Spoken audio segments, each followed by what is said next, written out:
Arur international பள்ளியின் தலைவர் மதிப்பிற்குரிய பேராசிரியர் முனைவர் திரு சண்முகம் அவர்களே, இந்த பள்ளியின் நிர்வாக குழுவின் துணைத் தலைவர் மதிப்பிற்குரிய திரு கைலாசம் அவர்களே, செயலாளர் மதிப்பிற்குரிய திரு ரங்கசாமி அவர்களே, மேடையில் அமர்ந்திருக்கின்ற நிர்வாக குழு உறுப்பினர்களே, பள்ளியின் முதல்வர் திருமதி புஷ்பலதா அவர்களே, பள்ளியில் பணியாற்றி கொண்டிருக்கின்ற ஆசிரியர் பெருமக்களே, இங்கே பல்வேறு இடங்களிலிருந்து வந்திருக்கின்ற பெரியோர்களே, பெற்றோரே, குழந்தைகளே, உங்கள் அனைவருக்கும் என்னுடைய அன்பான வணக்கங்களை தெரிவித்துக் கொள்கிறேன். அரூர் போன்ற இடத்தில் இப்படிப்பட்ட ஒரு பள்ளிக்கூடத்தை நிறுவி அதன் மூலம் இப்பகுதியில் இருக்கின்ற குழந்தைகளுக்கு தரமான கல்வியை தர வேண்டும் என்பதையும், இங்கே படிக்கிற மாணவர்களுக்கு பல்வேறு வாய்ப்புகளை வழங்கி அவர்கள் உலகெங்கிலும் ஒளிபரப்ப வேண்டும் என்கின்ற எண்ணத்திலும் இத்தகைய அரிய முயற்சியை தொடங்கிய மதிப்பிற்குரிய பேராசிரியர் திரு சண்முகம் அவர்களையும் அவரை சார்ந்த பெருமக்களையும் நான் மனமாற பாராட்டுகிறேன்.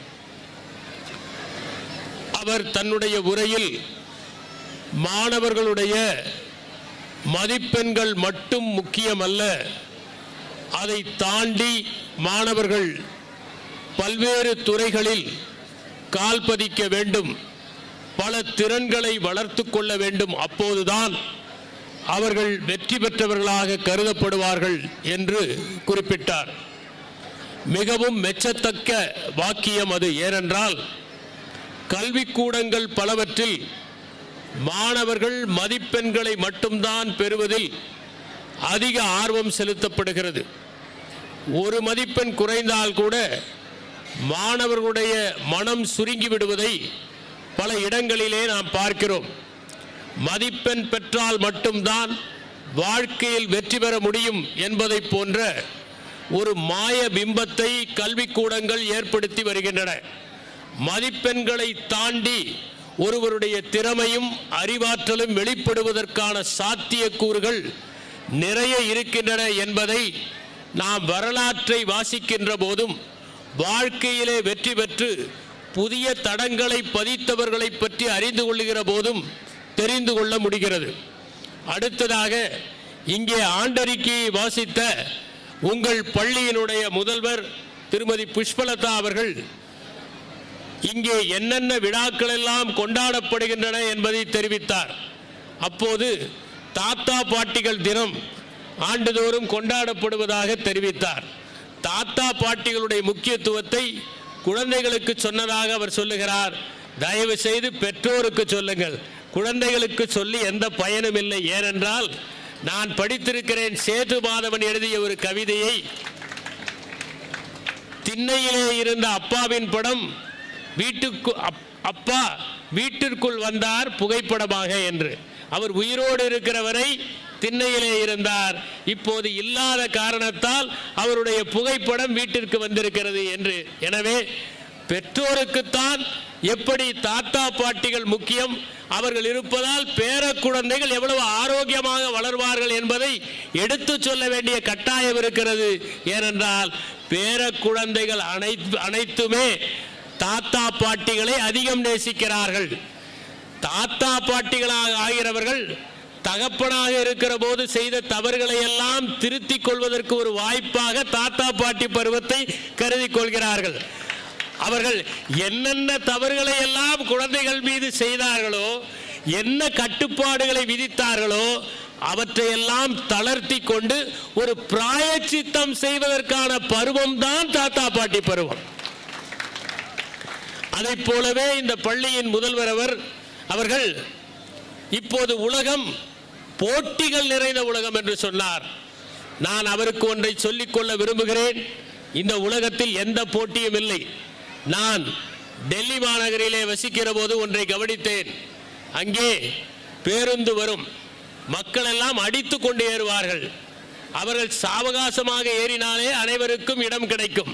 அடித்து கொண்டு ஏறுவதில் எந்த பயனும் இல்லை. எல்லோருக்குமான இடம் இந்த உலகத்திலே இருக்கிறது, எல்லோருக்குமான பணி இந்த உலகத்திலே இருக்கிறது. எனவே நாம் யாருடனும் போட்டி போட்டுக்கொண்டு போட்டி நிறைந்த உலகம் என்று நம்மை நாமே வருத்தி கொள்ள வேண்டிய அவசியம் இல்லை. நாம் செய்ய வேண்டியதெல்லாம் நம்முடைய திறமைகளை, ஆற்றலை சரியான திசையில், சரியான பரிமாணத்தில் வளர்த்து கொள்ள வேண்டியது ஒன்றுதான் என்பதை தெளிவுபடுத்த விரும்புகிறேன். இங்கே இருக்கிற மாணவர்களுக்கு நான் ஒன்றை சொல்ல விரும்புகிறேன். இந்த கல்வி என்கிற வாய்ப்பு நமக்கு கிடைக்கிற வரை அதனுடைய அருமை தெரியாது. இந்த பள்ளியின் மதில் சுவருக்குள் இருக்கிற வரைதான் உங்கள் வாழ்க்கை தாயின் கருப்பையில் இருப்பதைப் போல கதகதப்பாக இருக்கும் என்பதை நீங்கள் புரிந்து கொள்ள வேண்டும். நான் காஞ்சி மாவட்டத்திலே பணியாற்றுகிற போது எண்ணற்ற குழந்தைகள் தறிகளில் பணியாற்றுவதை பார்த்தேன். 14 வயதிற்கு உட்பட்ட குழந்தைகள் என்றால் அவர்களை அங்கிருந்து விடுவித்து பள்ளியிலே மறுபடியும் சேர்க்க முடிந்தது. அப்படி 14 வயதுக்கு உட்பட்ட குழந்தைகளை பள்ளியிலே சேர்த்த போது இவர்கள் எப்படி படிப்பார்களோ 2 ஆண்டுகள், 3 ஆண்டுகள், 4 ஆண்டுகள் தறியிலேயே இருந்து விட்டார்கள். நூல்களை படிக்க வேண்டிய குழந்தைகள் நூல்களை நெய்து கொண்டிருக்கிறார்களே என்று நாங்கள் வருத்தப்பட்டோம். ஆனால் ஒன்றை நாங்கள் அங்கே கண்டு உணர முடிந்தது. அந்த குழந்தைகள் பள்ளியிலே சேர்ந்ததும் மிக அருமையாக படித்தார்கள், மிக அழகாக படித்தார்கள். ஏனென்றால் எது மறுக்கப்படுகிறதோ அப்போதுதான் அதனுடைய அருமை தெரிகிறது. உதாரணமாக தண்ணீரை நாம் சாதாரணமாக எடுத்துக்கொள்கிறோம். ஆனால் 6 மணி நேரம் நமக்கு தண்ணீரே வழங்கப்படவில்லை என்றால் அப்போதுதான் தண்ணீருடைய அருமை தெரியும். ஐரோப்பாவில் இருந்து அமெரிக்காவிற்கு சென்ற ஒருவர் சொன்னார், நான் திரும்பி வந்த பிறகு, அதுவும் ஆப்பிரிக்காவிற்கு சென்று திரும்பி வந்த பிறகு அவர் ஒன்றை சொன்னார், இப்போது நான் மகிழ்ச்சியாக இருக்கிறேன், எந்த காரணமும் இல்லாமல் நான் மகிழ்ச்சியாக இருக்கிறேன். ஒவ்வொரு முறையும் நீரை பயன்படுத்துகிற போது, தண்ணீரை நான் குடிக்கிற போது மகிழ்ச்சியாக இருக்கிறேன். ஆப்பிரிக்காவிலே இருந்தபோது ஒரு சொட்டு தண்ணீருக்கு நாங்கள் எவ்வளவு சிரமப்பட்டோம் என்பதை தெரிந்து கொண்டு அதற்கு பிறகு இங்கே வந்த பிறகு ஒவ்வொரு சொட்டு தண்ணீரை நான் உபயோகப்படுத்துகிற போதும் இயற்கைக்கு நன்றி செலுத்துகிறேன், மகிழ்ச்சியாக இருக்கிறேன் என்று குறிப்பிட்டார். அதைப் போல அந்த மாணவர்கள் கல்வி மறுக்கப்பட்ட காரணத்தால் மறுபடியும் அந்த கல்வி வழங்கப்பட்ட போது மிகுந்த மகிழ்ச்சியுடன் அதை கொண்டாடி கொண்டு படித்தார்கள். இன்னும் சொல்ல போனால் கணிதம் போன்றவற்றில் அந்த மாணவர்கள் அதிக மதிப்பெண்கள் பெற்றார்கள். ஏனென்றால் அவர்கள் அங்கே பணியாற்றுகிற போது பல்வேறு விதமான கணக்குகளை அந்த முதலாளிகள் கையாளுவதை பார்த்து உலகியல் ரீதியான அறிவை பெற்றிருந்தார்கள். வெறும் புத்தக புழுவாக இல்லாமல் வெளி உலக தொடர்போடு அவர்கள் வளர்ந்ததால் பலவற்றை கற்றுக்கொண்டு மிக நேர்த்தியாக அவர்கள் தேர்ச்சி பெற்று உயர் படிப்பையும் முடித்து இப்போது சிலர் அரசு பணிகளிலும் இருக்கிறார்கள். 14 வயதுக்கு மேற்பட்டவர்களை அப்போது விடுவிப்பதற்கு விதிகள் இல்லை. ஆனால் இப்போது 18 வயது வரை எந்த குழந்தையாவது அபாயமான ஒரு தொழிலிலே ஈடுபட்டிருந்தால் அந்த குழந்தையை நாம் விடுவித்து அவர்களுக்கு நிவாரணம் அளிக்க முடியும் என்று விதி திருத்தப்பட்டிருக்கிறது. அபாயகரமான தொழில் என்றால் நாம் நினைப்பதைப் போல அவை அனைத்துமே வெடிமருந்து சாலையிலோ அல்லது தீப்பெட்டி தொழிற்சாலையிலோ அல்லது பட்டாசு தொழிற்சாலையிலோ பணியாற்றுவது அல்ல. தறியிலே பணியாற்றுகிற போது கூட அது அபாயகரமான செயல்பாடு தான். ஏனென்றால் தறியிலே பயன்படுத்தி அவற்றின் குழந்தைத்தனம் திருடப்பட்ட குழந்தைகளை நாங்கள் மருத்துவ பரிசோதனைக்கு உட்படுத்திய போது அவர்களில் பலருக்கு நுரையீரல் பாதிப்பு இருந்தது, சிலருக்கு மூச்சு விடுவதில் பிரச்சனை இருந்தது, சிலருடைய தோலிலே பல்வேறு விதமான வியாதிகள் வந்திருந்தன, இன்னும் சிலரோ வளர்ச்சி குன்றி காணப்பட்டார்கள். இவற்றையெல்லாம் பார்த்து இது அபாயகரமான தொழில்தான் என்பதை நாங்கள் உறுதி செய்ய முடிந்தது. 14 வயதுக்கு மேற்பட்டவர்களை விடுவித்து இரவு நேரத்தில் 6 மணியிலிருந்து 8:30 மணி வரை நிலவொளி பள்ளிகள் என்கின்ற பள்ளிகளை தொடங்கி நாங்கள் அவர்களை அங்கே படிப்பதற்கான ஏற்பாடுகளை செய்தோம். அந்த குழந்தைகள் காலையிலிருந்து மாலை வரை தரியிலே பணியாற்றிவிட்டு மாலையில் வீட்டிற்கு சென்று ஒரு தேநீரை பருகிவிட்டு வருவார்கள். பள்ளி வளாகத்திலேயே மின் விளக்குகளை எல்லாம் அமைத்து அந்த கல்வியை நாங்கள் கற்றுத்தந்தோம்.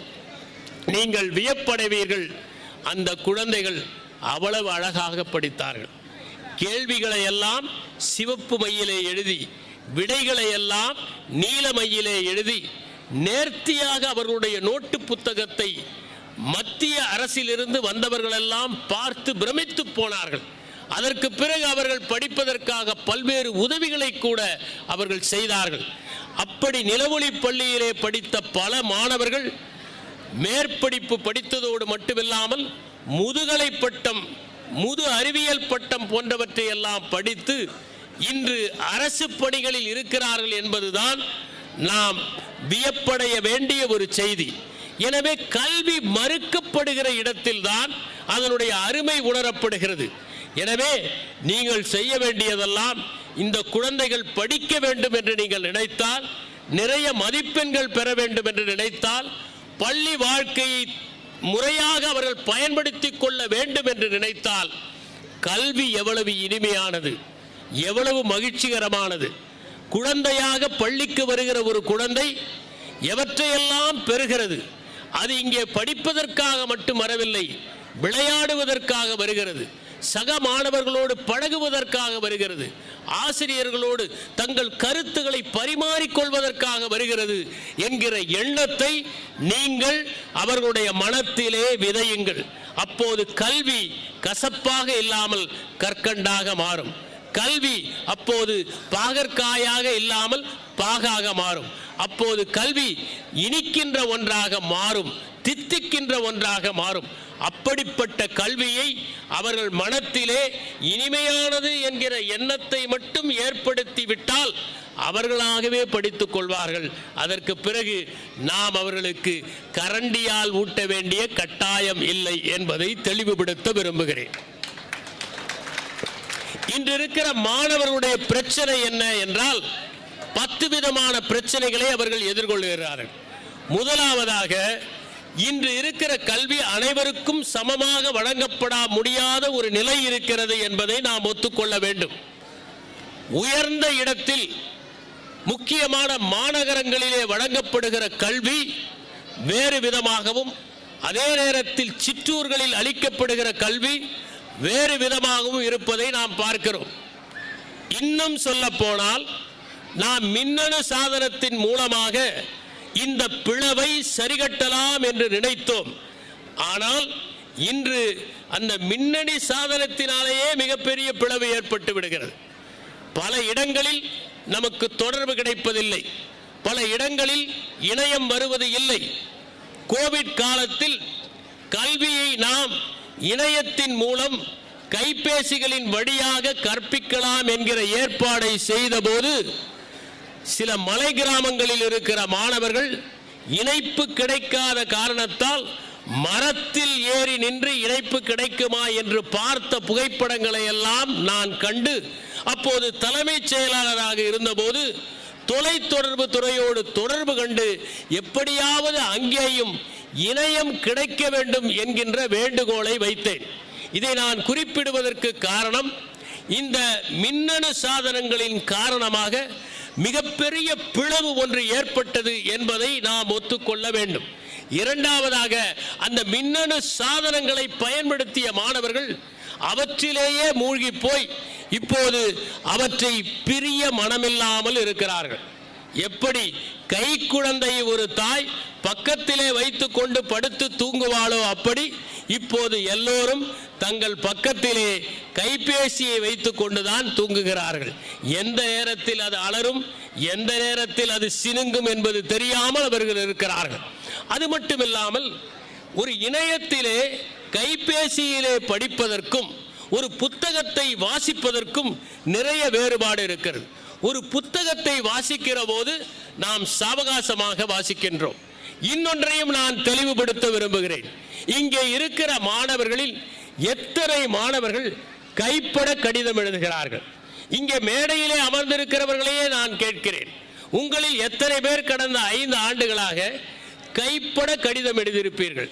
எதுவாக இருந்தாலும் நீங்கள் ஒரு குறுஞ்செய்தியாக அனுப்புகிறீர்கள் அல்லது நீங்கள் கைபேசியிலே பேசுகிறீர்கள்.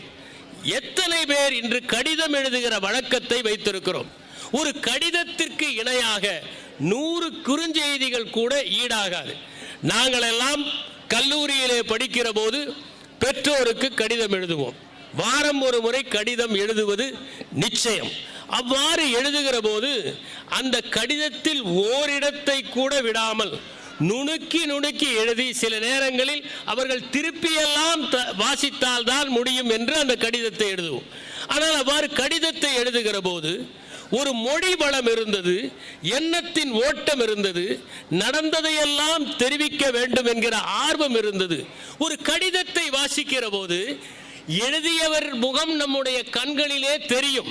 அந்த கடிதத்தில் யார் எழுதினார்களோ அவர்களே பேசுவதைப் போல படிக்கிற போது நமக்கு உணர்ச்சிகள் ஏற்படும். ஆனால் என்றாவது நீங்கள் குறுஞ்செய்தியை படித்த போது அவ்வாறு உணர்வு ஏற்பட்டதா? ஆனால் கடிதத்தை எழுதுகிற பழக்கத்தை தயவு செய்து நீங்கள் மாணவர்களுக்கு ஏற்படுத்த வேண்டும். திருச்சியிலே இருக்கிற ஒரு பள்ளி சுதந்திர தினம் அன்று மாணவர்களிடம் ஒரு பயிற்சியை தருகிறார்கள். உங்களுக்கு யார் பிடித்தவரோ அவருக்கு ஒரு கடிதத்தை நீங்கள் எழுத வேண்டும். சிறந்த கடிதத்திற்கு நாங்கள் பரிசு தருகிறோம் என்று. அப்படி ஆண்டுதோறும் அவர்கள் 20-30 கடிதங்களை எனக்கு தொகுத்து அனுப்பி வைப்பார்கள். நான் அந்த மாணவர்களுக்கு தவறாமல் என் கைப்பட கடிதம் எழுதுவேன். கைப்பட கடிதம் எழுதுகிற போது இதயத்திலிருந்து கைகள் காகிதத்திற்கு நீளுகிறது. ஆனால் குறுஞ்செய்தி அனுப்புகிற போது வேகமாக அனுப்ப வேண்டும் என்கிற எண்ணம் தான் இருக்கிறதே தவிர நிதானமாக நிறுத்தி அனைத்தையும் ரசித்து உள்ளன்போடு எழுதுவது என்பது இல்லாமல் போய்விடுகிறது. எனவே பாட புத்தகத்தை படிக்கிற பழக்கத்தை மட்டுமல்ல, மற்ற புத்தகங்களை படிக்கிற பழக்கத்தையும் நீங்கள் ஏற்படுத்துவதற்காக நான் ஏற்கனவே உங்களிடம் விவாதித்ததைப் போல இந்த பள்ளியிலே குறைந்த மாணவர்கள் தான் இருக்கிறார்கள். நிச்சயம் உங்களால் ஏற்படுத்த முடியும். வாசிப்போர் இயக்கம் ஒன்றை நீங்கள் கட்டாயம் தொடங்க வேண்டும் என்று கேட்டுக்கொள்கிறேன். ஒவ்வொரு மாதமும் ஒரு மாணவன் ஒரு புத்தகத்தையாவது வாசிக்க வேண்டும். வாசித்த புத்தகத்தில் என்ன இருக்கிறது என்பதை ஒரு சின்ன கட்டுரையாக எழுத வேண்டும். அவ்வாறு எழுதி அந்த மாணவன் உங்களுக்கு அதை அனுப்ப வேண்டும். நீங்கள் அந்த மாணவனை மற்ற எல்லோர் முன்பும் தான் வாசித்த புத்தகத்தை பற்றி எடுத்து சொல்வதற்கான வாய்ப்பை தர வேண்டும். அப்படி தந்தால் அவசியம் அவர்கள் பல சொற்களை கற்றுக்கொள்வார்கள். எப்படி பேசுவது என்கிற கலையை கற்றுக்கொள்வார்கள். எப்படி புரிந்து கொள்வது என்கிற நுட்பத்தை கற்றுக்கொள்வார்கள். அதன் மூலம் அவர்கள் பாட புத்தகங்களை எல்லாம் ஊதி தள்ளி விடுவார்கள். அப்படிப்பட்ட திறனை நீங்கள் வளர்ப்பதற்காக எப்படியாவது இந்த வாசிப்போர் மன்றத்தை இந்த பள்ளியிலே தொடங்க வேண்டும் என்பதை என்னுடைய ஆண்டு விழா கோரிக்கையாக நான் உங்களிடம் கேட்டுக்கொள்கிறேன். இரண்டாவதாக, மாணவர்கள் எதிர்கொள்கிற பிரச்சனை என்பது தேர்வுகளால் ஏற்படுகிற மன அழுத்தம். இன்று எல்லா வீடுகளிலுமே பெற்றோர் இறுக்கமாக அமர்ந்திருந்தால் குழந்தை 10ஆவதோ 12ஆவதோ படிக்கிறது என்று அர்த்தம். அதில் அதிகமான இறுக்கமான முகத்துடன் யாருடனும் பேசாமல் எப்போதும் சிரிக்காமல் சகல நேரமும் தங்கள் குழந்தைகள் சிரித்தாலும் தேர்வு வருகிறது சிரிப்பு வேண்டி கேட்கிறதா என்று சொல்கிற மனநிலையில் பெற்றோர் என்று இருக்கிறார்கள். இவர்கள் தருகிற அந்த அழுத்தம் அந்த குழந்தைகளின் மனத்தை அமுக்கி விடுகிறது. அதனால் தேர்வு வருகிற போது அழுத்தம் இருப்பதை நாம் குறைத்து கொண்டு மாணவர்கள் தேர்வை மகிழ்ச்சியாக எதிர்கொள்வதற்கான சூழலை பள்ளி உருவாக்க வேண்டும். இதற்காக தயவு செய்து நீங்கள் இந்த தேர்வுக்கு 2 மாதங்களுக்கு முன்பு பெற்றோரை அழைத்து, அதுவும் குறிப்பாக 10ஆம் வகுப்பு 12ஆம் வகுப்பு படிக்கிற மாணவர்களின் பெற்றோரை அழைத்து அவர்களுக்கு கவலைப்படாதீர்கள், தேர்வை மகிழ்ச்சியாக எதிர்கொள்ள உங்கள் குழந்தைகளுக்கு தளர்த்தி கொள்ளவும் இளைப்பாறிக் கொள்வதற்கும் வாய்ப்பை ஏற்படுத்துங்கள் என்று சொல்லுங்கள். அது மிகவும் முக்கியம். ஏனென்றால் நீங்கள் பெற்றோரை அழைக்கிறீர்கள், பெற்றோரிடம் இந்த ஆண்டு மிகவும் முக்கியம், உங்கள் மகன் படிக்காவிட்டால் என்ன ஆகும் என்று பேசினால் அவர்கள் ஏற்கனவே அழுத்தம் தந்து கொண்டிருக்கிறார்கள். அவர்கள் பக்கத்து வீட்டு பையனை பார், தூரத்திலே இருக்கிற நம் சொந்தக்கார பொன்னை பார், அவர்கள் எல்லாம் படித்துக் கொண்டே இருக்கிறார்கள் என்று சொல்லி சொல்லி தங்கள் குழந்தைகளை ஆலமரமாக வளர வேண்டிய அவர்களை போன்சாய் மரமாக ஆக்கி விடுகிறார்கள். அப்படிப்பட்ட சூழ்நிலையில் தயவு செய்து நீங்கள் பெற்றோரை அழையுங்கள். முதலில் பெற்றோர்கள் தங்களை தளர்த்தி கொள்வதற்கும் இது குறித்து சகல நேரமும் தம் மண்டையிலே ஏற்றி வைத்திருக்கிற கணத்தை இறக்கி வைக்கவும் ஒரு வாய்ப்பை தாருங்கள். மூன்றாவதாக, இறுகிய ஒரு பாடத்திட்டம் இருக்கிறது. இந்த பாடத்திட்டத்தில் முக்கியமானது என்னவென்றால், பல மாணவர்களுக்கு சொல்லப்படுவது அப்படியே எழுதினால் அதிக மதிப்பெண் கிடைக்கும். அதனால் அந்த மாணவர்கள் நடந்து நடந்து படிக்கிறார்கள், பாடங்களை கடந்து கடந்து படிக்கிறார்கள். அது மட்டுமல்ல, அப்படியே மனப்பாடம் பண்ணுவதற்காக 10 முறை 15 முறை படிக்கிறார்கள். முதல் சொல் மட்டும் நினைவில் இருந்து விட்டால் மொத்த விடையும் வரும். ஆனால் முதல் சொல் மறந்தால் மொத்தமும் நின்றுவிடும். அதை தாண்டி சிந்திப்பதற்கான வாய்ப்பு இல்லாததால் இறுகிய ஒரு பாடத்திட்டத்தை கைகளில் பிடித்துக் கொண்டு நாம் தடுமாறிக் கொண்டிருக்கிறோம். இதிலிருந்தும் மாணவர்களை விடுவிப்பதற்கான முயற்சிகளை நாம் மேற்கொள்ள வேண்டும். நான்காவதாக, பல இடங்களில் ஆசிரியர் பற்றாக்குறை இருக்கிறது. ஓர் ஆசிரியர் விடுப்பிலே சென்று விட்டால் அதற்கு பிறகு இன்னொரு ஆசிரியரை போடுவதற்குள் மாணவர்கள் மிகவும் தவித்து போய்விடுகிற ஒரு நிலைமையை பார்க்கிறோம். ஐந்தாவது பிரச்சனை, கட்டமைப்பு வசதிகள் பல இடங்களில் இல்லாமல் இருக்கிறது. அரூர் இன்டர்நேஷனல் பள்ளியில் அப்படிப்பட்ட தட்டுப்பாடு இருப்பதற்கான வாய்ப்புகள் இல்லை. ஆனால் பல இடங்களில் இப்படிப்பட்ட குறைபாடுகள் இருப்பதை நாம் உணர முடிகிறது. அதனால் கட்டமைப்பு இல்லாத இடங்களில் படிக்கிற மாணவர்கள் தட்டு தடுமாறுவதை நாம் பார்க்க முடிகிறது. அடுத்தது, பாடத்திட்டத்தை தாண்டி வேறொன்றின் மீது அவர்கள் திறன்களை வளர்த்துக் கொள்வதற்கான வாய்ப்புகள் இல்லை.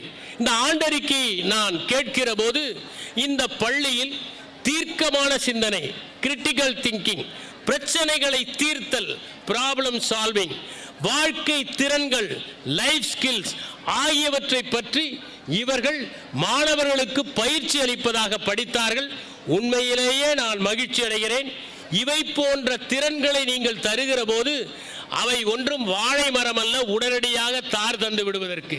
இவை மாமரங்கள், பலாமரங்கள், இவை பாக்கு மரம் அல்ல, தேக்கு மரம். எனவே சற்று நாள் பிடிக்கத்தான் செய்யும். ஆனால் பொருட்படுத்தாமல் பொறுமையாக இந்த திறன்களை மாணவர்களுக்கு சொல்லிக் கொடுங்கள். 10 ஆண்டுகள் கழித்து வீதியிலே சந்திக்கிற போது அந்த மாணவர்கள் ஓடி வந்து உங்கள் கைகளை பற்றி கொண்டு, இந்த திறன் தான் எனக்கு மிகவும் உதவியாக இருந்தது, நான் பெற்ற மதிப்பெண்ணை விட என்று சொல்லுவார்கள். அப்போது நீங்கள் மகிழ்ச்சி அடைவதற்கு அத்தனை காரணங்களும் இருக்கிறது என்பதை நீங்கள் புரிந்து கொள்ளலாம். அடுத்தது முக்கியமானது, மாணவர்களுக்கு இருக்கக்கூடிய அந்த உளவியல் பிரச்சனைகள். மாணவர்கள் பல நேரங்களில் உளவியல் பிரச்சனைகளால் பாதிக்கப்படுகிறார்கள். நீங்கள் எல்லா மாணவர்களும் ஒரே மனநிலையில் இருப்பதாக நினைத்துக் கொள்ளக்கூடாது. நான் ஆசிரியர்களை கேட்டுக்கொள்வதெல்லாம், எந்த மாணவனாவது வகுப்பிலே சரியாக கவனிக்கவில்லை என்றால் அவனுக்கு படிப்பிலே ஆர்வம் இல்லை என்று மட்டும் கருதாதீர்கள். தனியாக அழைத்து கேட்டால் அவனிடம் 1000 கதைகள் இருக்கின்றன. அந்த மாணவன் தன்னுடைய பள்ளிக்கு தன்னுடைய பையை மட்டும் சுமந்து கொண்டு வருவதில்லை, பல கவலைகளையும் சுமந்து கொண்டு வருகிறான், பல பிரச்சனைகளையும் சுமந்து கொண்டு வருகிறான். எனவே தனியாக அமர்ந்து அதை கேட்டால் நிச்சயமாக அதில் நீங்கள் சிலவற்றை காண முடியும். எல்லா மாணவர்களுமே சமமான திறமையோடு இருப்பார்கள் என்று நினைக்காதீர்கள். அந்த மாணவர்களில் சிலர் கற்றல் குறைபாடுகளோடு இருப்பதற்கான வாய்ப்புகள் இருக்கின்றன.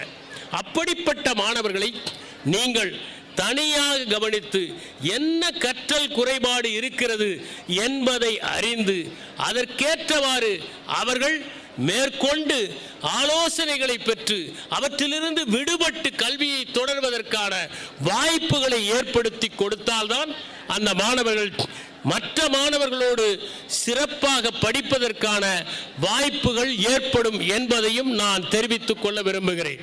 அடுத்தது, மாணவர்கள் ஒரு கல்வியை அணுகுகிற போது இருக்கிற மிகப்பெரிய பிரச்சனை, அவர்கள் சமமான புரிதலோடு இயங்குவார்கள் என்கிற எதிர்பார்ப்பு. எல்லா மாணவர்களும் சமமாக இயங்குவதற்கான வாய்ப்புகள் இல்லை என்பதை நாம் புரிந்து கொள்ள வேண்டும். அதனால் அந்த மாணவர்களை நாம் நெறிப்படுத்துகிற போது ஒரே மாதிரியான அணுகுமுறை எடுத்துக்கொள்ளாமல் எந்த மாணவன் சற்று பின்தங்கி இருக்கிறானோ அந்த மாணவனையும் மற்ற மாணவர்களோடு சேர்த்து கொண்டு வருவதற்கான முயற்சிகளை எடுக்க வேண்டும். ஒவ்வொரு ஆசிரியரும் பாடம் நடத்துகிற போது கடைசி வரிசை மாணவனுக்குத்தான் பாடம் நடத்துகிறோம் என்பதை மனத்தில் வைத்துக்கொண்டு பாடம் நடத்துவது அவசியம். இந்த 10 பிரச்சனைகளை இன்று மாணவர்கள் எதிர்கொள்ளுகிறார்கள். இது அரூர் பள்ளியிலே இல்லாமல் இருக்கலாம், ஆனால் அகில உலகம் முழுவதும் இது இருக்கிறது என்பதை நான் தெளிவுபடுத்த விரும்புகிறேன். மார்வோ கோலின்ஸ் ஸ்டோரி என்கிற ஒரு ஆங்கில படம், இது அமெரிக்காவிலே உண்மையிலேயே நடந்த ஒரு சம்பவம். மார்வோ கோலின்ஸ் என்பவர் ஒரு பள்ளியிலே பாடம் நடத்த செல்லுகிறார். அந்த பள்ளியை பார்க்கிறார். அங்கே மாணவர்களுக்கு பாடம் நடத்துகிற விதம் அவருக்கு பிடிக்கவில்லை, ஆசிரியர்கள் நடந்து கொள்ளுகிற விதமும் அவருக்கு பிடிக்கவில்லை. உடனே பள்ளியிலிருந்து திரும்ப வந்து விடுகிறார். தன்னுடைய கணவன், அவர் பெயர் கிளாரன்ஸ் என்பது, அவரிடம் சொல்கிறார், நீங்கள் ஒத்தாசை கொடுத்தால் நாமே ஒரு மாற்று பள்ளியை தொடங்கினால் என்ன? கணவன் சொல்கிறார், தொடங்கலாமே, அதில் என்ன தயக்கம் இருக்கிறது? அவருடைய முதல் மாடியிலே ஒரு பள்ளியை தொடங்கலாம் என்று முடிவு செய்கிறார். பள்ளிக்கான பலகையை மாட்டுகிறார். 6 குழந்தைகள் வந்து சேர்கிறார்கள். அந்த குழந்தைகளுக்கு சொல்லிக் கொடுக்க ஆரம்பிக்கிறார். வித்தியாசமாக சொல்லிக் கொடுக்கிறார். செவ்வியல் முறைப்படி பாடம் சொல்லிக் கொடுக்கிறார். மாணவர்கள் நிறைய வேறு புத்தகங்களை வாசிக்க வேண்டும், அவற்றை உரையாடல் நிகழ்த்த வேண்டும், விளையாட வேண்டும், கற்றுக்கொள்ள வேண்டும். இப்படி ஒரு பள்ளியை நடத்துகிறார். அந்த பள்ளியிலே பல மாணவர்கள் வந்து சேர்கிறார்கள். ஆனால் நிறைய மாணவர்களுக்கு கற்றல் குறைபாடு இருக்கிறது. அந்த கற்றல் குறைபாடு உள்ள மாணவர்களை எல்லாம் தன்னுடைய குழந்தைகளைப் போல நேசித்து அன்பு செலுத்தி அவர் பாடத்தை சொல்லிக் கொடுக்கிறார். அந்த மாணவர்கள் படிப்படியாக முன்னேற்றம் காண்கிறார்கள். ஆனால் பெற்றோர் வந்து சொல்லுகிறார்கள், உங்கள் பள்ளிக்கு அங்கீகாரம் இல்லையே, எங்கள் குழந்தைகளை எப்படி படிக்க வைப்பது? அங்கீகாரம் இல்லாத பள்ளியிலே எப்படி நாங்கள் அவர்களை தொடர்ந்து படிக்க வைக்க இயலும் என்று சொல்லுகிறார்கள். இவர் அங்கீகாரம் வாங்குவதற்காக அலுவலகங்களில் ஏறினால் அங்கே நடைமுறைகள் இவருக்கு இக்கட்டை ஏற்படுத்துகின்றன. பல படிவங்களை எல்லாம் பூர்த்தி செய்து அனுப்ப வேண்டும், பல நெறிமுறைகளை பின்பற்ற வேண்டும் என்று. அப்போது இந்த பள்ளியிலே போதிய வசதிகள் இல்லை என்கிற புகார் சென்று அதை தணிக்கை செய்வதற்காக காவல்துறை அதிகாரி ஒருவர் வருகிறார். அவருடைய நோக்கமெல்லாம் இந்த பள்ளி சரியாக செயல்படவில்லை என்பதைத்தான் அறிந்து கொள்வதற்காக. ஆனால் அங்கே வந்த பிறகு அந்த மாணவர்கள் படிக்கிற விதம், மார்வோ கோலின்ஸ் நடந்து கொள்ளுகிற விதம், இதையெல்லாம் பார்த்து அவர் சொல்லுகிறார், நான் உங்களுக்கு கால அவகாசம் கொடுக்கிறேன், சரி செய்து விடுங்கள். அதற்கு பிறகு ஒரு பத்திரிகை நிருபர் வருகிறார். இந்த பள்ளியிலே என்ன நடக்கிறது என்று பார்க்கிறார். அத்தனையும் பார்த்து அசந்து போகிறார். அங்கே மாணவர்கள் எல்லாம் நன்றாக படிக்கிறார்கள், வித்தியாசமாக சிந்திக்கிறார்கள், விதவிதமாக கேள்வியை எழுப்புகிறார்கள். அது எல்லோரும் சேர்ந்து விளையாடுகிற ஒரு இடமாக, களிப்பான இடமாக இருக்கிறது. அந்த இடத்திலே அந்த மாணவர்களை பார்த்ததும் அவர் சொல்லுகிறார், இதை பற்றி நான் பத்திரிகையிலே ஒரு செய்தி வெளியிட வேண்டும், ஆனால் அங்கீகாரம் பெற்ற பள்ளியாக இருந்தால் வெளியிடுவது எளிது, நான் கொஞ்சம் உங்களுக்காக பொறுக்கிறேன் என்று. மார்வோ கோலின்ஸ் கல்வித்துறை அதிகாரிகளை சென்று சந்திக்கிறார். அவர்கள் சொல்லுகிறார்கள், இதற்காக தனி தேர்வு எழுதினால்தான் நாங்கள் ஒத்துக்கொள்வோம். அவர் அதற்கு ஒத்துக்கொள்ளவில்லை. பொது தேர்வையே எங்கள் மாணவர்கள் எழுதுவார்கள். வருகிறார், மாணவர்களை அந்த பொது தேர்வுக்கு தயார்படுத்துகிறார். மாணவர்கள் எழுதுகிறார்கள். மற்ற மாணவர்களை விட 5 படி அதிகமாக அவர்கள் மதிப்பெண்களை பெற்று வெற்றி பெறுகிறார்கள். அந்த பள்ளியை பற்றி அந்த பத்திரிகை நிருபர் எழுதுகிறார். அந்த பள்ளியிலே அனைவரும் போட்டி போட்டுக்கொண்டு தங்கள் குழந்தைகளை சேர்க்க வருகிறார்கள். 200 குழந்தைகள் படிக்கிறார்கள்.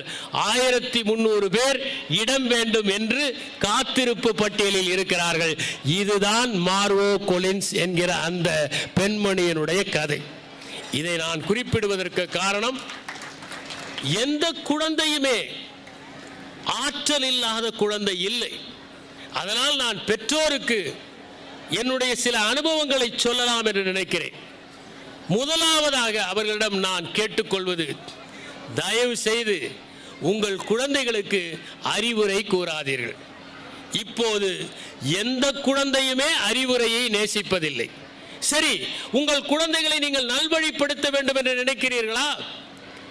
அறிவுரை சொல்லாதீர்கள், உங்கள் அனுபவங்களை சொல்லுங்கள். நேரடியாக சொல்லாதீர்கள். இப்படி நிகழ்ந்தது, நான் இதை சந்தித்தேன், என்னுடைய வாழ்க்கையில் இப்படி ஓர் அனுபவம் ஏற்பட்டது என்று அவர்களுக்கு மறைமுகமாக சொல்லுங்கள். அதற்கு அதிக பயன் இருக்கும். ஏனென்றால் எல்லா இடங்களிலும் அறிவுரையை சந்தித்து நமது மாணவர்கள் அழுத்து போயிருக்கிறார்கள். அவர்கள் வீட்டுக்கு வருவதே சற்று இளைப்பாறலாம், பெற்றோர் அரவணைப்பார்கள் என்றுதான். அத்தனை அறிவுரைகளையும் தூக்கி கொண்டு வருகிற குழந்தைகளுக்கு நாமும் அறிவுரைகளை திணித்தால் அவர்கள் களைத்து போய்விடுவார்கள், இளைத்து போய்விடுவார்கள், பதைத்து போய்விடுவார்கள், சிதைந்து போய்விடுவார்கள். அதனால் அவர்களுக்கு நாம் கொடுக்க வேண்டியது அனுபவங்களை பகிர்வதுதான். அடுத்ததாக பல வீடுகளில் நான் பார்ப்பது, வீடு என்பது இன்னொரு பள்ளிக்கூடமாக ஆகிவிட்டது. அங்கே பெற்றோர் ஒருவர் தலைமை ஆசிரியராகிறார், இன்னொருவர் ஆசிரியராகிறார். சில வீடுகளில் ஆண் தலைமை ஆசிரியர், சில வீடுகளில் பெண் தலைமை ஆசிரியர். மாணவர்களிடம் பெரும்பில்லாத குறையாக அவர்கள் நடந்து கொள்வதை பார்க்க முடியுது. தயவு செய்து வீட்டை வீடாக வைத்திருங்கள், இன்னொரு பள்ளிக்கூடமாக மாற்றாதீர்கள். இன்னும் சில வீடுகளிலோ வீடு ஒரு காவல் நிலையமாக ஆகிவிடுகிறது. அங்கே அப்பா துணை ஆய்வாளராகவும் அம்மா ஏட்டாகவும் ஆகிவிடுகிறார். இதனால் அந்த மாணவர்கள் பயந்து நடுங்கிக் கொண்டிருக்கிறார்கள். தயவு செய்து உங்கள் வீட்டை ஆனந்தம் தவழுகிற ஒரு நந்தவனமாக மாற்றுங்கள். உங்கள் குழந்தைகள் தங்கள் மனத்திலே இருக்கிற பாரத்தை எல்லாம் எங்கே கொண்டு வந்து கொட்டுவார்கள் என்பதை ஒரு நிமிடம் நீங்கள் நினைத்து பாருங்கள். நான்காவதாக, இங்கே வந்திருக்கிற பெற்றோரே, நீங்கள் உங்கள் குழந்தைகளிடம் படிப்பை திணிக்காதீர்கள். நான் உங்களுக்கு ஒன்றை சொல்ல விரும்புகிறேன்.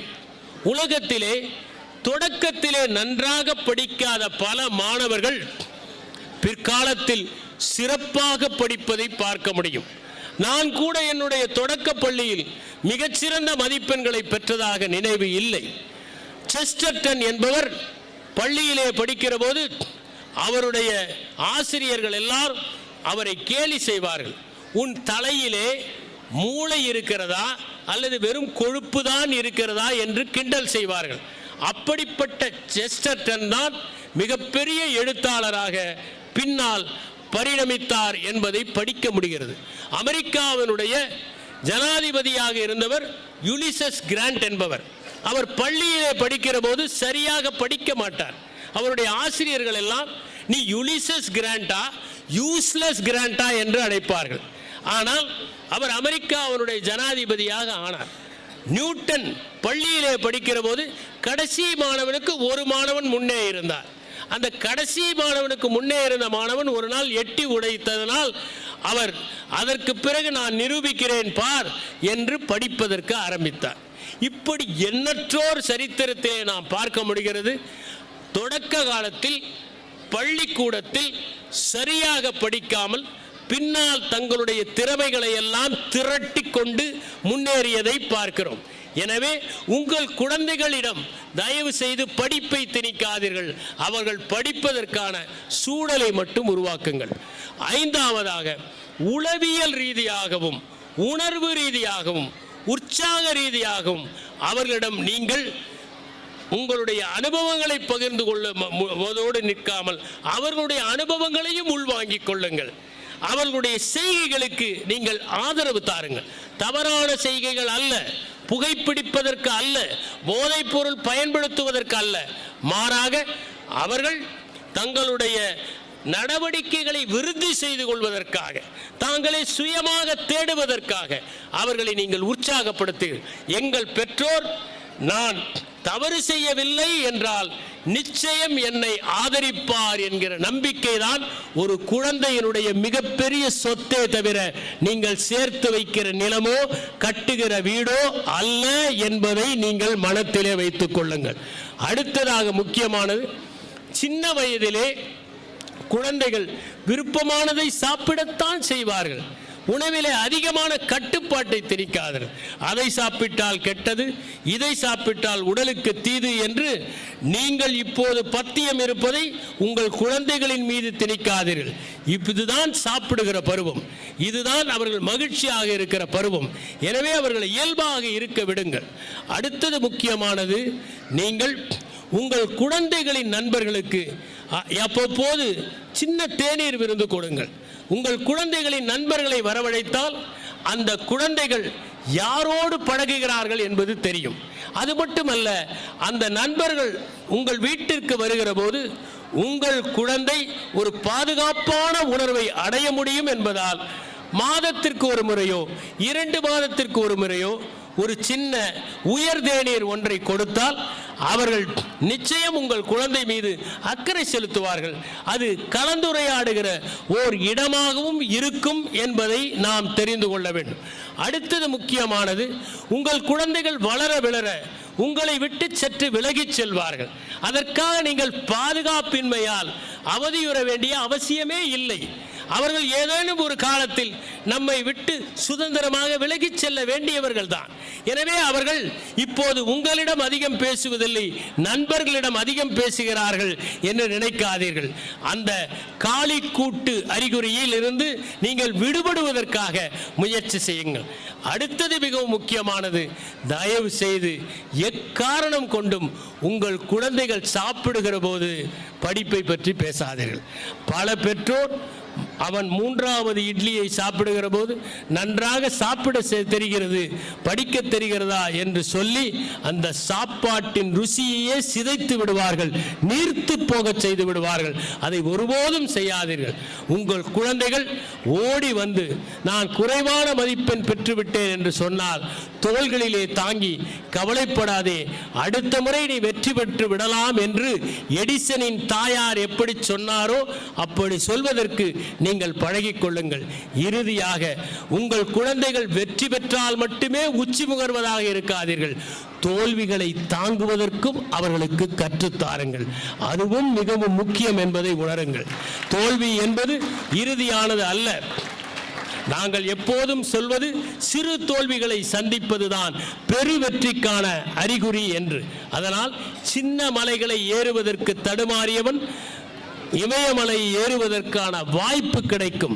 நீங்கள் சிறு போர்களில் தோற்றுவிட்டு சரபோர்களில் வெற்றி பெறுவதுதான் வாழ்க்கையினுடைய தத்துவமாக இருக்கும் என்பதை உணர்ந்து அவர்களுக்கு நீங்கள் மிகப்பெரிய பாதுகாப்பை உணர்த்துங்கள். இன்னும் சொல்ல போனால் எப்போதும் நீங்கள் உங்கள் குழந்தைக்கு வெளியே இருக்கிற கருப்பையாக இருப்பதற்கு முயற்சி செய்யுங்கள் என்பதுதான் பெற்றோருக்கு நான் இங்கே விடுக்கிற வேண்டுகோள். அடுத்ததாக மாணவர்களுக்கு சில செய்திகளை சொல்ல நான் விரும்புகிறேன். முதலாவதாக நான் அவர்களுக்கு சொல்லுகிற செய்தி, தயவு செய்து மாணவர்களாகிய நீங்கள் எப்போதுமே கூர்ந்து கவனிப்பவர்களாக இருங்கள். மற்றோர் பேசுவதை கவனிப்பது என்பது உயர்ந்த பண்பு. அப்படி நீங்கள் கவனிக்கிற போது உங்களை அறியாமல் உங்கள் அறிவாற்றல் அதிகரிக்கும். என்ன நடக்கிறது என்பதை மட்டுமல்ல, என்ன பேசுகிறார்கள் என்பதை கவனக்குவிப்போடு சிதறல் இல்லாமல் நீங்கள் வளர்த்து கொள்ளுகிற திறமையை பெற்றுவிட்டால் உங்கள் வாழ்க்கையில் படிப்பு என்பது பஞ்சுமெத்தையாக இருக்கும், அது பாறாங்கல்லாக இருக்காது. அதனால் அந்த கூர்ந்து கவனிக்கின்ற திறனை வளர்த்து கொள்ளுங்கள். இரண்டாவதாக உங்கள் மனநிலை எப்போதும் உயர்ந்ததாக இருக்கட்டும். நம்மால் முடியும், நாம் சாதிக்க முடியும், நாம் விருதி அடைய முடியும் என்று வளர்ச்சியுறுகிற மனநிலையை வைத்துக் கொள்ளுங்கள். நான் சவால்களை சந்திக்க மாட்டேன், பாதுகாப்பானதைத்தான் தேர்ந்தெடுப்பேன், ஆபத்து இருந்தால் அப்பாதையில் போக மாட்டேன் என்று நீங்கள் நினைத்தால் வெற்றி பெற முடியாது. நான் வாசித்திருக்கிறேன், விஸ்வாமித்திர முனிவர் அயோத்திக்கு வந்தபோது தசரதனிடம் உன் 2 மகன்களை தாடகையை கொள்ள அனுப்பு என்று கேட்டாராம். ராமனையும் இலக்குவனையும் பிரிவதற்கு தசரதனுக்கு விருப்பமில்லை. அதனால் பரதனையும் சத்ருகனையும் அனுப்பி வைத்தாராம். அவர்கள் இருவரும் விஸ்வாமித்திரரோடு செல்கிறார்கள். அப்போது ஓரிடத்தில் பாதை 2ஆக பிரிகிறது. அவர்கள் எந்த பாதையிலே செல்ல வேண்டும் என்று கேட்கிறார்கள். விஸ்வாமித்திரர் சொல்லுகிறார், இந்த பாதையில் சென்றால் ஆபத்துகள் அதிகம், கொடிய மிருகங்கள் இருக்கும், இந்த பாதையில் எதுவும் இருக்காது, எந்த பாதையில் செல்லலாம் என்று. ஆபத்தில்லாத பாதையில் நாம் செல்லலாமே என்றதும் அவர்கள் இருவரையும் கொத்தோடு தூக்கி கொண்டு வந்து தசரதனிடம் கொடுத்துவிட்டு, இவர்கள் தாடகையை அழிக்க மாட்டார்கள் என்று மற்ற இருவரையும் அழைத்து கொண்டு போனதாக ஒரு ராமாயணம் கூறுகிறது. எனவே நாம் குழந்தைகளுக்கு எப்போதுமே பாதுகாப்பான சூழலை தாண்டி இன்னும் நாம் ஆபத்துகளை சந்திப்போம், நாம் நிச்சயமற்றவற்றை சந்திப்போம் என்கின்ற மனநிலை இருக்க வேண்டும் என்பதை தெளிவுபடுத்திக் கொள்கிறேன். அடுத்ததாக, ஆசிரியர் பாடம் நடத்துகிற போது வகுப்பறையே உங்கள் உலகமாக ஆகிவிட வேண்டும். நீங்கள் உங்கள் நோட்டிலே எழுதுகிற போது உங்கள் நோட்டு தான் உங்களுடைய தவமாக இருக்க வேண்டும். நீங்கள் புத்தகத்தை வாசிக்கிற போது அந்த புத்தகத்தின் விளிம்புகளை தாண்டி உங்களுடைய கவனம் செல்லக்கூடாது. அப்படிப்பட்ட ஒரு கூர்மையான கவனத்திறனை நீங்கள் வளர்த்து கொள்ள வேண்டும். 4ஆவதாக, நீங்கள் எப்போதுமே உங்களை சுற்றி நடப்பவற்றிற்கான விழிப்புணர்வோடு இருங்கள். இன்று பல மாணவர்கள் இந்த கைபேசியின் காரணமாக விழிப்புணர்வு குறைந்து வருவதால் விபத்துக்குள்ளாகிற சூழலை கூட நாம் பார்க்க முடிகிறது. விழிப்புணர்வோடு இருப்பவன் தான் வெற்றி பெற முடியும். ஜென்னிலே ஒரு கதை உண்டு. ஒரு இளம் துறவி முதிய துறவியை சந்திக்க வந்தார். மழை பெய்கிற நேரம் என்பதால் அவர் வெளியிலே குடையையும் செருப்பையும் வைத்துவிட்டு உள்ளே வருகிறார். அப்போது தலைமை துறவி கேட்கிறார், நீ செருப்போடு வந்தாயா குடையோடு வந்தாயா? ஆம். செருப்பின் வலது பக்கம் குடையை வைத்தாயா இடது பக்கம் குடையை வைத்தாயா? அவருக்கு தெரியவில்லை. நான் உன்னை சந்திக்க மாட்டேன் என்று அனுப்பிவிடுகிறார். நாம் செய்கிற ஒவ்வொரு செயலையும் விழிப்புணர்வுடன் செய்ய வேண்டும் என்பதைத்தான் இந்த ஜென் கதை நமக்கு உணர்த்துகிறது. அடுத்தது முக்கியமானது, நாம் எப்போதுமே துடிப்புடன் இருக்க வேண்டும். 5வது, துடிப்புடன் இருப்பதை கற்றுக்கொள்ளுங்கள். சோர்ந்து போகாதீர்கள். இது நீங்கள் சுறுசுறுப்பாக இருக்கிற பருவம். கடினமான பாறைகளை கூட உடைத்து மோதி அவற்றை தகர்த்து எரிந்துவிட முடியும் என்கிற ஆற்றல் உங்களுக்கு உள்ளது. எனவே ஒவ்வொரு நேரமும் எதையுமே துடிப்போடு சவாலாக சந்திக்க முடியும் என்கிற திறமையை, திராணியை நீங்கள் வளர்த்துக் கொள்ளுங்கள். அடுத்தது மிகவும் முக்கியமானது, கற்றுக்கொள்வதற்கான ஆர்வத்தை ஒருபோதும் தவறவிடாதீர்கள். எதுவாக இருந்தாலும் சரி, இதை நாம் கற்றுக்கொள்ள முடியும், இது நம்மால் வரும், நம் கைவரப்பெறும் என்கின்ற அந்த ஒரு ஆர்வத்தை நீங்கள் வளர்த்துக் கொள்ளுங்கள். அடுத்ததாக முக்கியமானது, ஒரு தவறு செய்து விட்டால் தயவு செய்து அதை ஒத்துக்கொள்வதற்கு நீங்கள் தயாராக இருங்கள். அதுவும் மிக முக்கியம். ஒரு தவறு செய்வதில் ஒன்றும் பிரச்சனை இல்லை. ஆனால் தவறை நியாயம் என்று கற்பிக்கிற மனநிலை இன்றிருக்கிற மாணவர்களிடம் இருப்பதை நான் பார்க்க முடிகிறது. தவறை ஒத்துக்கொள்ளுங்கள். அடுத்த முறை அந்த தவறிலிருந்து நீங்கள் விடுபட முடியும். யார் ஒருவர் கண்ணீர் சிந்துவதற்கு தயாராக இருக்கிறாரோ அவருடைய புன்னகை தான் வலிமை மிக்கதாக இருக்க முடியும் என்பதையும் உணருங்கள். அடுத்ததாக, எந்த விதமான தீய பழக்கத்திற்கும் நீங்கள் அடிமையாகாமல் உங்கள் கல்வியை தொடருங்கள். அது மிகவும் முக்கியம். தீய பழக்கம் எது இருந்தாலும் உங்கள் வாழ்க்கை தொலைந்து போய்விடும். ஒரு முறை ரசிக்கலாம், ஒரு முறை பரிசோதித்து பார்க்கலாம் என்றுதான் அத்தனை தீய பழக்கங்களும் ஆரம்பமாகின்றன. அதற்கு பிறகு அதிலிருந்து விடுபட முடியாமல் போய்விடுவதால் தான், கை கழுவினாலும் போகாத கைரேகையை போல இருப்பதால் தான் அதை தீய பழக்கம் என்று நாம் சொல்லுகிறோம்.